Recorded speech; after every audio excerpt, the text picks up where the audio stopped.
அப்படி அவன்கிட்ட ஒன்று கேட்க வேண்டியிருந்தேன். ஏய் ஷாபான் 15 நாள் மட்டும் ரொட்டி குடிக்கியே யாசின் ஓதியே அது இதே தானேடா. வேற நாள் தேவை விதத்துல 2 வகை ஐச்சு தெரியுமா? விதத்துல ஹசனா நல்ல விதத்தன்னு கெட்ட விதத்தன்னு சொல்லி 2 வகை ஐச்சு. ஓ நான் கேள்விப்பட்டேன். அதுதான் ரசூல் ஸல்லல்லாஹு அலைஹி வஸல்லம் அவங்க சொல்லி இருந்து, யார் இஸ்லாத்துல ஒரு நல்ல செயலை ஆரம்பிக்கிறாங்களோ, ஒரு நல்ல விடயத்தை நல்ல அமல ஆரம்பிக்கிறாங்களோ, அவங்களுக்கு அதை ஆரம்பிச்ச கூலி, அதை யாரெல்லாம் பின்பற்றி வராங்களோ அவங்களுடைய அதை பின்பற்றதுக்கான கூலியும் இவங்களுக்கு கிடைக்கும். ஓ சொல்லிச்சுனே. அவனுக்கு இப்பதான் எல்லாம் ஞாபகம் பாரு போல டமுல்ல. இப்ப பாரு, இப்ப நான் வளமையா பைக்ல பைக்ல போகல வளமையா செலவாத்து ஓதிக்கொண்டு தான் போறேன். அது மாதிரிதான் என்னோட தம்பிகளுக்கும் சொல்லி கொடுத்துச்சு, அவங்களும் ஓதிக்கொண்டு போறேன்.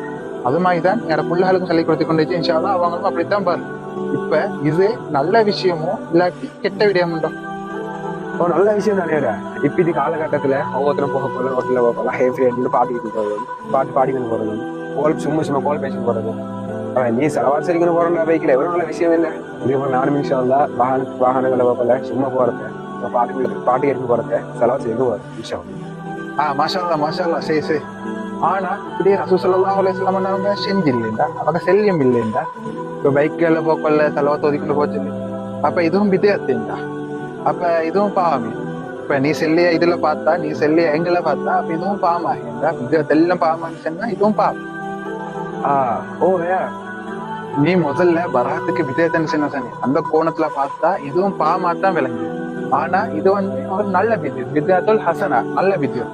நன்மையை ஏவித்தான் தீமையை தடுக்கணும். இப்ப செலவாத்தான நன்மையை நாங்க பைக்ல போக்குல செல்லுங்கன்னு சொல்லி ஒருத்தருக்கு ஏவினா அவங்க செலவாத்து செல்ல போக்குள்ள அந்த இடத்துல பாட்டு கேட்டுக்கொண்டு போறது இல்லாம வேற கோள்களை பேசிக்கொண்டு தேவையில்லாத வார்த்தைகளை பேசிக்கொண்டு போறதெல்லாம் இல்லாம அந்த இடத்துல நன்மை ஏவப்பட்டு தீமை தடுக்கப்படுது. அது மாதிரிதான் இப்ப உதாரணத்துக்கு நான் ஞாயிற்றுக்கிழமைக்கு வளமையா எங்க வீட்டுல கொஞ்சம் ஸ்பெஷலா சமைச்சு எங்க அயல வீட்டார்களுக்கு அப்படி கொஞ்சம் பேருக்கு நாங்க வளமையா ஸ்பெஷலா உணவு கொடுத்துவார். அப்படி ஒரு நாள் சரி கொடுக்காட்டியும் எங்களுக்கு அதில் ரொம்ப பெரிய ஒரு இந்த மனசுக்கு ஒரு பாரமாய் ஆகி.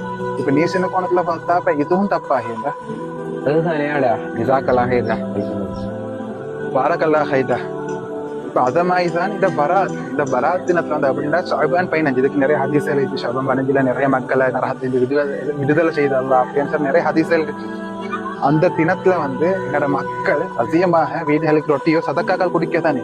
இந்த ஒரு நாள்ல சரி அதிகமான சதக்காக்கள் கொடுப்பனே. இப்படி ஒரு நாள்ல வச்சல்னு சொன்னா இப்ப நாங்க சஹாபாக்கள் மாதிரி இல்லையா இதனாலும் அமல்களோடையும் சதக்காக்களோடையும் மிச்சத்துக்கு நாங்க நோமல் மனுஷர்கள் தான். சஹாபாக்கள் தூஷிக்கும் இல்லை. எங்களுக்கு இப்படி ஒரு நாள் இருக்கத்தாலதான் சதக்காக்களும் தான தர்மங்களும் கொடுப்படுகிறது. இப்ப நோம்புல மட்டும் நிறைய பேர் அதிகமா சதக்காக்கள் கொடுக்க அது மாதிரிதான் இந்த ஒரு நாள்ல சரி எங்களுக்கு அதிகமான சதக்காக்கள் செஞ்சு படிக்க இப்படி ஒரு நாள் இருக்கத்தாது. இப்படி ஒரு நாள் இல்லைன்னு வச்சா பெருசா கொடுப்பாடி இல்லை, நிறைய பேர் குடிக்கல. அது மாதிரி பள்ளிகளும் யாசின் ஒதுப்படும், வீடுகளை பொங்கலால் வீடுகள் ஒதுப்படும். இப்படி ஒரு நாள் ஈச்சத்தால சரி நான் நினைக்கிறதுக்கு இப்படி ஒரு நாள் தானாச்சும் நிறைய பேர் இந்த ஒரு நாள் தானாச்சும் யாசினை ஓதுறது. குருவானை தொடாதவங்க கூட இருப்பாங்க. ஒரு நாள் தான் பள்ளிகளுக்கும் போயிட்டு யாசினை ஓதுறாங்க. இப்படி ஒரு நாள் சரி அவங்க ஓதிப்பாட்டிய இப்படி ஒன்று இல்லைன்னு சொன்னா அதுவும் இல்லை. விதத்துன்னு சொல்ல இது விதத்துல் ஹசனா. விதத் 2 வகை, நல்ல விதத் கெட்ட விதத்துன்னு சொல்லு. இப்ப நல்ல விதத்துன்னு சொன்னா கெட்ட விதத்துன்னு சொன்னா இப்ப இஸ்லாத்துல வரையறுக்கப்பட்ட அமல்கள் வச்சு தானே தொழுகை கால நேரம் குறிப்பிட்டு 4 வகுத்தோ 2 வகுத்தோ அந்த வகுத்த தொழில் அதுல ஒரு வகுத்தை கூட்டியதோ அதுல ஒரு செயலை கூட்டியதோ அது வித்தியம். இப்போ ஒரு அழிஞ்சு போற அமலை நாங்க ஹயாத்தாக்கியத்துக்காக ஒரு வழிமுறையை உருவாக்கியதான் அது விதத்தில்.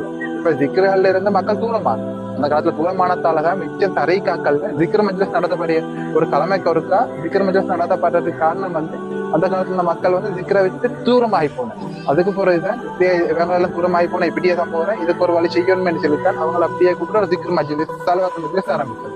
இப்ப மார்க்க கல்வியை கொடுக்கறதுக்காக பள்ளிக்கு மதரசான செல்வி ஒன்று ஆரம்பிக்கப்பட்டது காரணம் ரசூல் ஸல்லல்லாஹு அலைஹி வஸல்லம் காலத்துல மதரசா இருக்கல. ஏன்னா தேவைப்படுது, ஏன்னா எல்லாருக்கும் மார்க்கம் தெரிஞ்சிருக்கு. ஆனா அதுக்கு போற வார காலகட்டத்துல அத்தியாவசியம் அப்படின்னு சொன்னா அந்த மதரசா தேவை பிள்ளைகளுக்கு படிக்கிறதுக்காக. அது விதத்துல் ஹசனா. அந்த மாதிரி நிறைய விதத்துக்கள் இந்த காலத்துல செலவாத்துக்கள் சொல்றது, ஒரு ஃபங்க்ஷன் முடிஞ்ச செலவாத்து சொல்றது, அந்த மாதிரி நிறைய விடயங்கள் விதத்துல் ஹசனா. இப்ப நிறைய பேருக்கு அது தெரியாம தான் எல்லா விதத்தும் பாவம் சீக்கிர அமலை அழிச்சு கொண்டு மக்களை வழிகேட்டுல தள்ளி கொண்டு மக்களை ஈமான்ல தூரமாயிக்கொண்டு மக்கள் அப்படியே மார்க்கத்தை விட்டு வெளியேறி முடிகிற அளவுக்கு இப்ப கொண்டு வைத்து வச்சிருச்சு. ஏன்னா நாங்களும் சஹாபாக்கள் ஒன்றல்ல, எங்களுக்கு இந்த மாதிரியான ஒரு வழிமுறை நிச்சயத்தாலதான் எங்க அமல்கள் இந்த இடத்துல நடத்தப்படுது. இப்ப விளங்கின உனக்கு இந்த பிதத்தில் ஹசனாண்டா என்ன, கெட்ட பிதத்தை என்ன, நல்ல பிதத்தை என்னன்னு சொல்லி இந்த காலத்துல எடுக்க போதா எல்லாம் இப்ப நாங்க செய்யற எல்லாமே பிதத்தான். இந்த காலத்துல குர்ஆன் தொகுக்கப்பட்டதுல இருந்து, ஹதீஸ் தொகுக்கப்பட்டதுல இருந்து, Facebookல மார்க்கம் படிச்சதுல இருந்து, டிக்டாக்ல மார்க்கம் படிச்சதுல இருந்து, இப்ப நாங்க மார்க்கம் எல்லாமே எடுத்துக்கணும், எல்லாமே பார்த்தா பிதத். அப்ப எங்களுக்கு ஒன்றுமே செய்யல.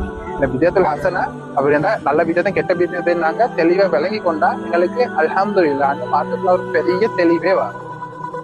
அல்ஹம்துலில்லாஹ். இப்ப நல்லா தெரியும்.